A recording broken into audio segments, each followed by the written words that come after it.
Good morning, Nifties. Welcome to Knittery Nicole. I am Nicole, and we are a crafting community. So grab your work in progress, also known as a whip, and let's get started on our 10-minute crafting break. Today, I have a special treat drink. I ran to Starbucks in the morning. I don't always go.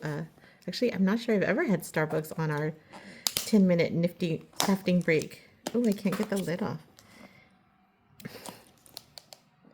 It's just telling me to drink it with the lid, right? Oh, here we go. I am drinking one of my favorite drinks, which is a iced shaken espresso, shaken well, with no 2%, no classic. The 2% is the milk.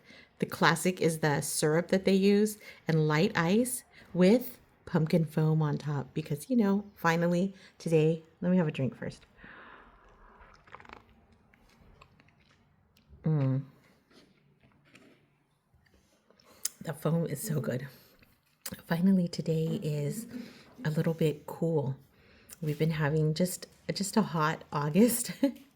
And up till today, maybe yesterday was a little bit cool as well, especially in the morning, but in the afternoon it was heating up a little bit. But okay, I'm having an issue. Something happened. Let's try again. Maybe when I passed. Okay, I'm not sure what happened. Here we go. We'll just keep going.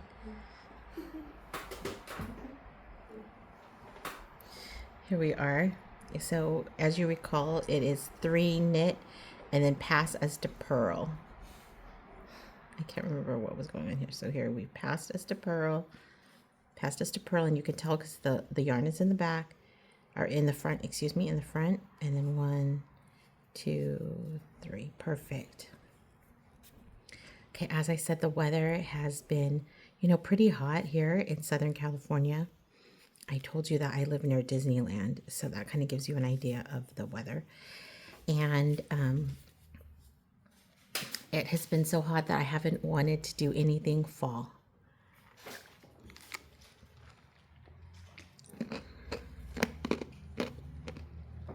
Sorry.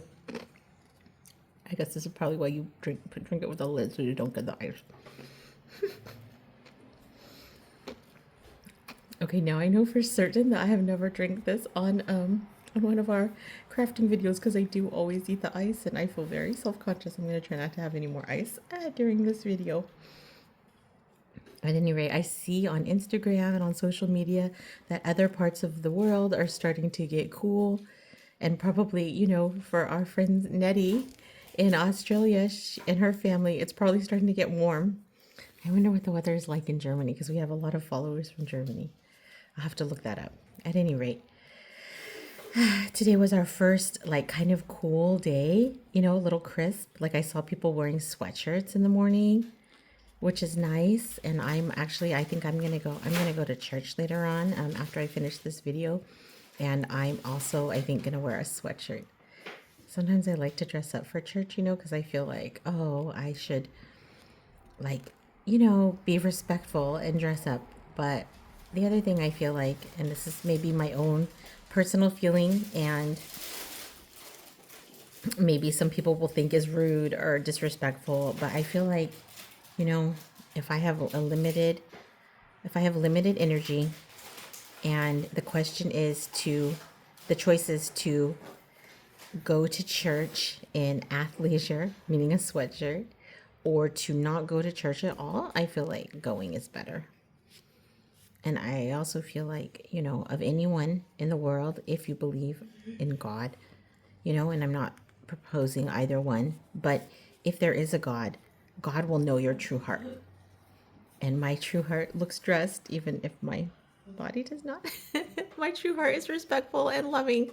So I hope that, if there is a God, God will see my true heart and not just my athleisure. At any rate, here we are. Yesterday we did soccer. We had soccer, and it was a good game. Thank goodness we won. We won again. Not me, like I did anything. Well, I did do something, but I didn't play any part of the game.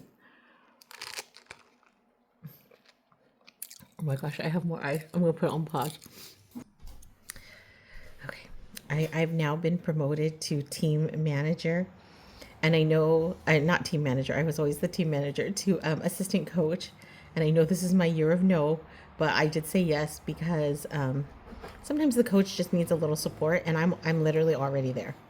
I'm already there, so I'm not going to do the part of being a coach that I'm not good at is the athletic part.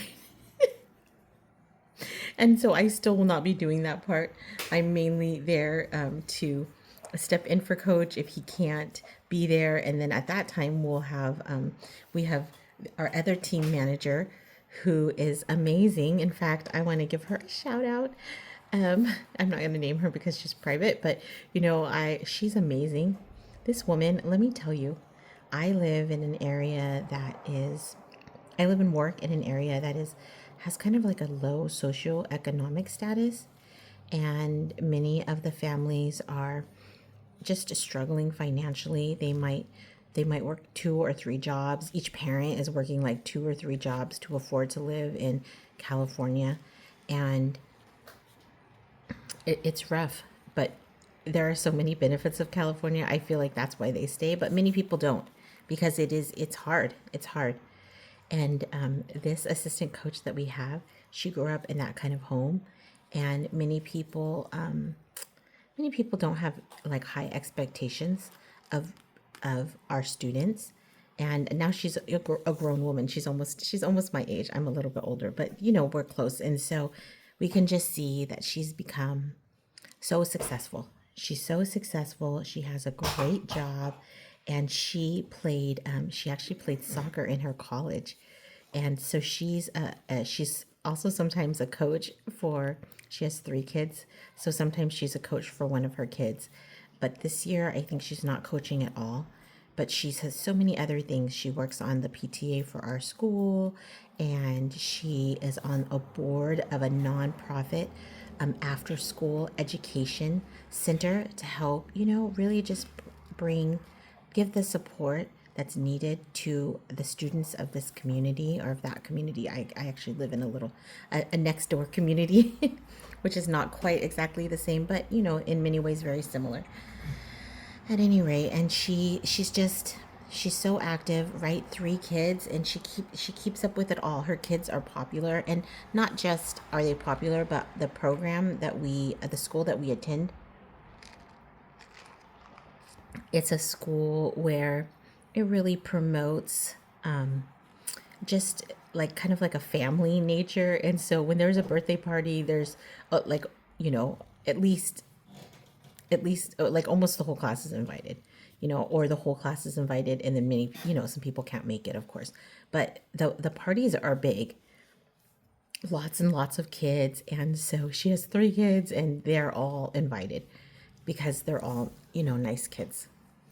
At any rate, and she keeps up with it all, and then they all do AYSO, which is soccer, and so I don't even know how she does it. And in fact, I'm always impressed by her, but she agreed to be. She's just the one who should probably do a year of no. But anyway, she's doing better at handling it, and I think that's the difference. But anyway, she agreed to be the assistant team parent to me, like just as a backup in case I need support or whatever, if I have a busy week at work, and then so she agreed to do that. But she, on the days that the head coach will not be there, I know that she's going to be able to step in and give some athleticism to the coaching staff. And then, as I said, the other assistant coach, he actually played professionally, so we're in a good situation this year, I think. So it's something that I really appreciate, and I don't mind stepping up a little, but I'm trying to turn down the big nose, and what that means, of course, is that I get to spend more time doing what I love, which is here crafting. I just before we go, yesterday at the game, we had to actually end the game early because one of the referees was hit by the ball and he fell. And I was actually chit chatting with one of the other families. She has a little girl. Oh my gosh, this little girl, she's so cute. She's like 5, but she is as smart as like a 10-year-old. And so she was like talking with me, and I was talking with her. Oh, she was talking about K-pop demon hunters. She loves Rumi. No, she loves Mira. She loves Mira. Anyway, so we were talking about that, and then all of a sudden, someone yelled, "Someone called 911!" And my whole heart went into a panic, and I thought it was one of our kids, and that to me is just the scariest thing as a mom. Just and then I'm a little bit in charge of the kids. Not, I mean, many of their parents are there, but if the parents aren't there, I, I'm expected to make sure that they're safe. And so not only was I not paying attention specifically at that moment, and then someone yelled, "Call 911." So we called 911, and it was a coach or a referee, and he was on the ground. And I thought he'd had a heart attack. This was a little bit of an older gentleman. Oh my gosh. But he turned out to be, I think, okay. But I asked him, because they ask on the 911 call, like, they ask, "Oh, how old is he?" And then he said, "Oh, I'm 79." And I thought, wow, this man is in amazing shape. He's in amazing shape to be a referee for AYSO, which is a volunteer position, and just be out there. And I think that it speaks to like maybe exercising, like consistent exercise. But then he said, "Oh, so yesterday he got hit by the ball, and also a player ran into him earlier, and it was like a 16-year-old player. I think it was a girl, so maybe she wasn't as big as maybe a 16-year-old boy could possibly be, but still he was like tackled by a player, hit in the head, and then the ball thing. And I just thought, this is too much for a 79-year-old man. And I'm glad we called the ambulance, even though he was able to talk, like, in kind of a coherent way. I'm glad we called the ambulance, because like we wouldn't want anything to go wrong with him. At any rate, so that kind of like that was a big incident yesterday, and afterwards I could barely get anything done. But eventually, after I recovered and after we ate, because my nerves were just like so like shook. But after we recovered and we ate, I worked a little bit on our sofa. So I'm gonna post pictures, progress of our sofa soon. I just got one section because it was a trial. I'll talk about it more later. At any rate, thank you, Nifties, for joining me for a little bit of crafting. I'm sorry if I got out of camera. And I hope that you have a great rest of your day, and we'll see you tomorrow. Oh, follow, like and follow, and then if you could post your progress on our threads. Bye.